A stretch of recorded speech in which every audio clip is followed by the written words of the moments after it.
Hey guys, this is the second part of today's topic, and I appreciate you listening and giving me the time and credence to care enough about what I have to say to at least listen to it. So, um, earlier this year, um, one of my things about parenting is I believe I try to talk to my kids as though they're little adults. I don't shy from topics.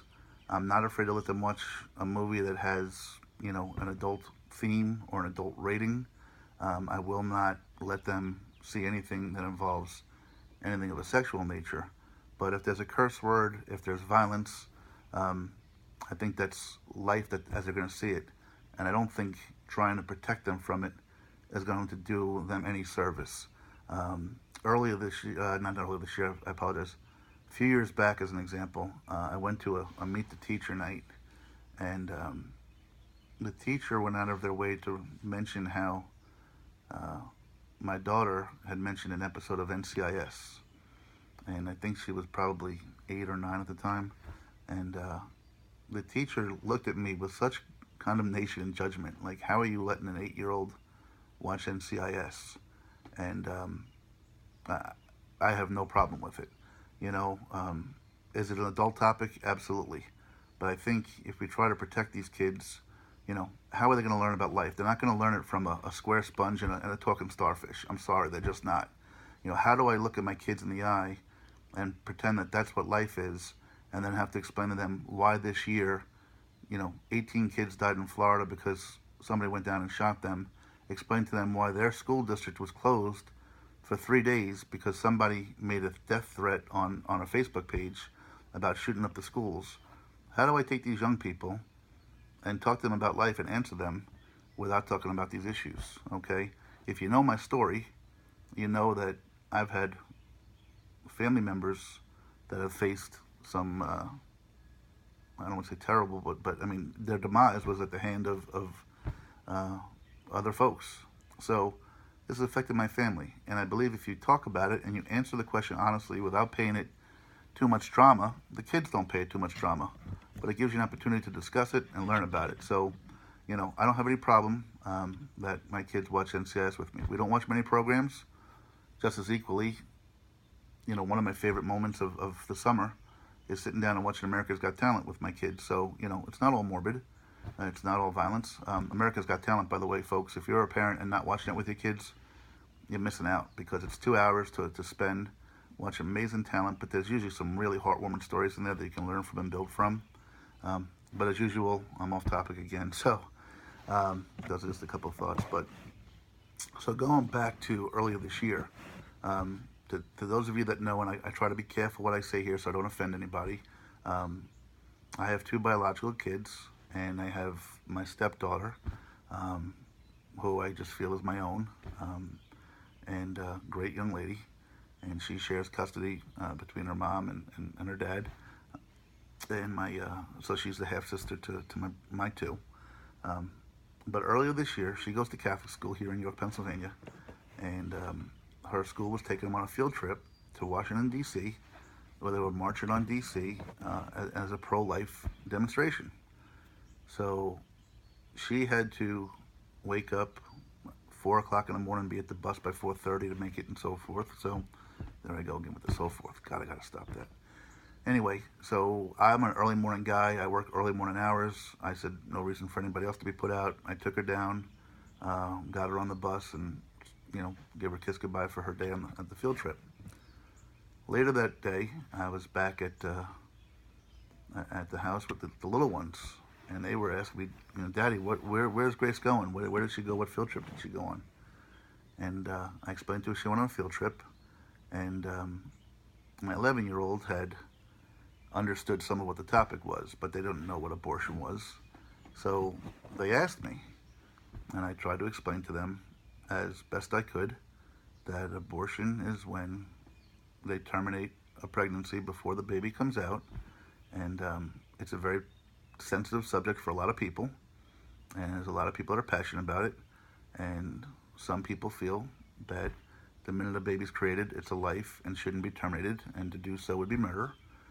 And other people believe that until the baby's out of the womb, It's a part of the mother, and the mother has the choice to do what she wants to do with it. Um, and my son and daughter were there, and my daughter, who is a justice fighter, and right away her first reaction was, well, how can they tell a woman what to do? That's ridiculous, Dad, and so forth. And I said, look, that's great that that's your opinion, but I said, before you make that comment, let me ask you a question. And I explained to her what I just explained to you guys in my other video. You know, what if, that child is born just an hour?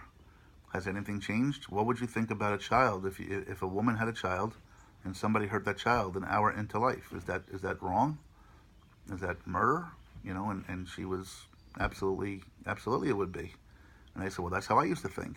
But now, let me ask you, what's the difference between the 1 hour-old child and a 3-month-old child? And, she froze and paused for a moment, and because she hadn't seen it that way.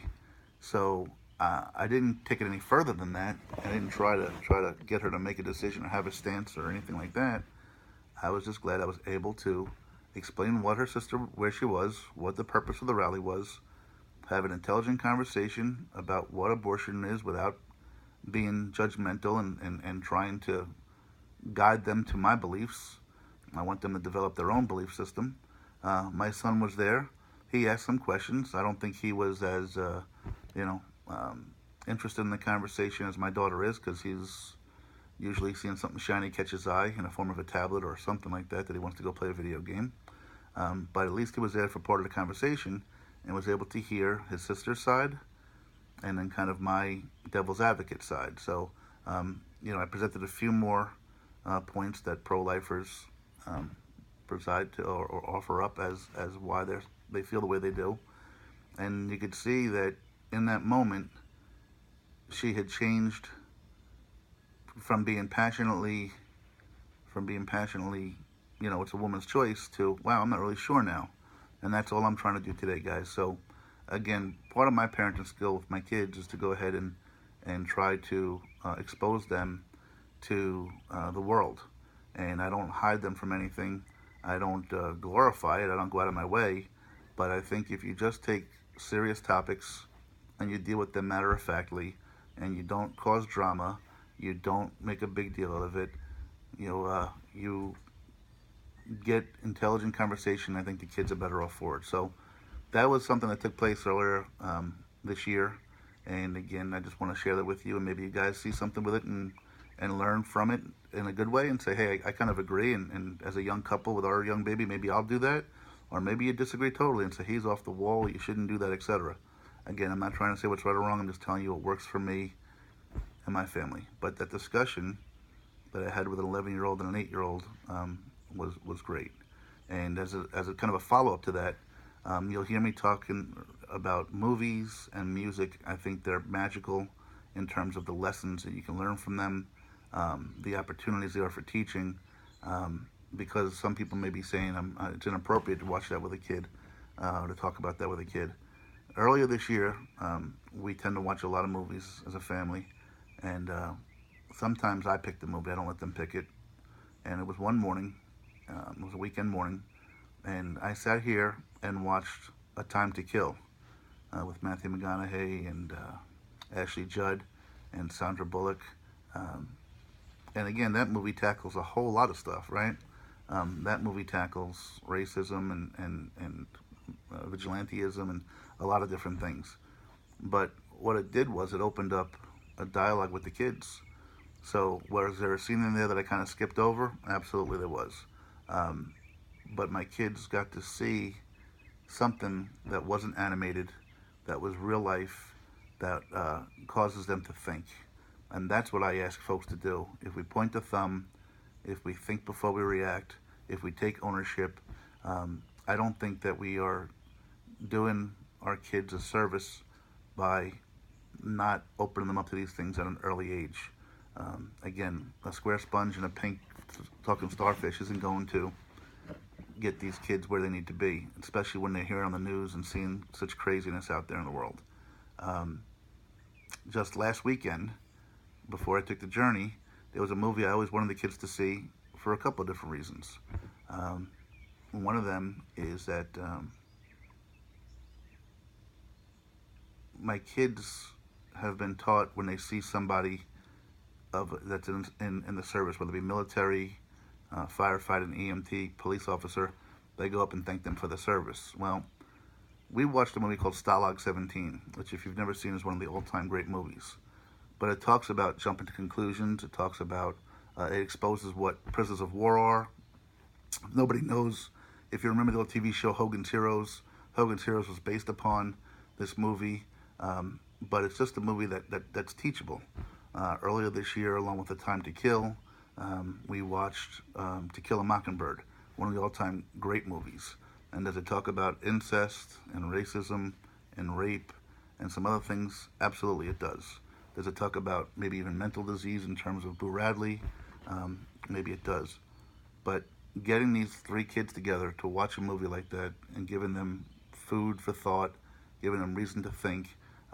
We don't watch these movies every day. We watch plenty of Disney and animated and High School Musicals and stuff like that. But it's okay to once in a while say, hey guys, tonight we're gonna watch what Dad wants to watch.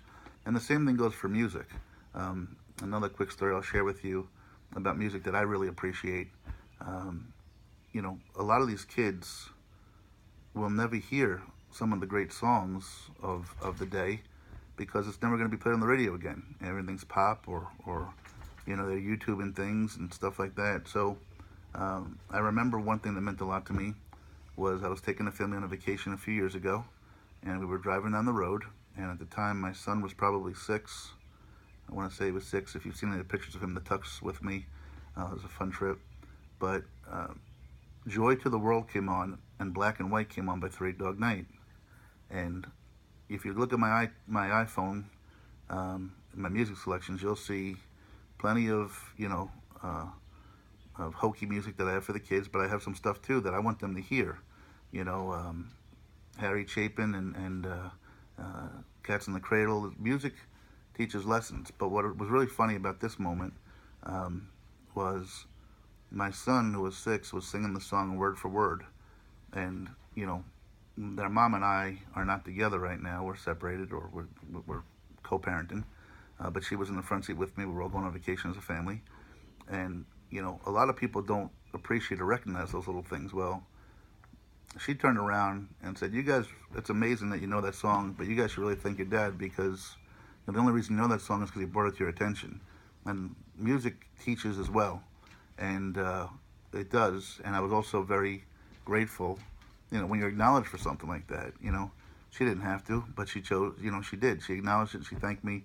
That meant a lot to me. So, watch some movies with these folks. I'll be putting out a list sometime on my journey about movies I think that are amazing to learn from, in case you don't even know some of them, because I didn't. The reason I found out is because I've asked people, tell me a movie that flies under the radar that you think is a great movie, and you find some really good movies out that way. So I'll share mine with you as well as we go. So again, guys, thanks for listening. Again, my only hope today is to give people some things to think about. They could think I'm out of my mind. They could agree 100%. They might find something in there that they may pull out of their back pocket 3, 4, 5 years from now if they're a young parent or something like that, and see how they would handle a situation, and maybe even plan how they might handle the future, because their baby's just an infant right now. So again, guys, thank you for supporting me. Thanks for listening. Have a great day. Landing, Kiera, Grace, I love you guys. Have a great day, and I'll talk to you soon.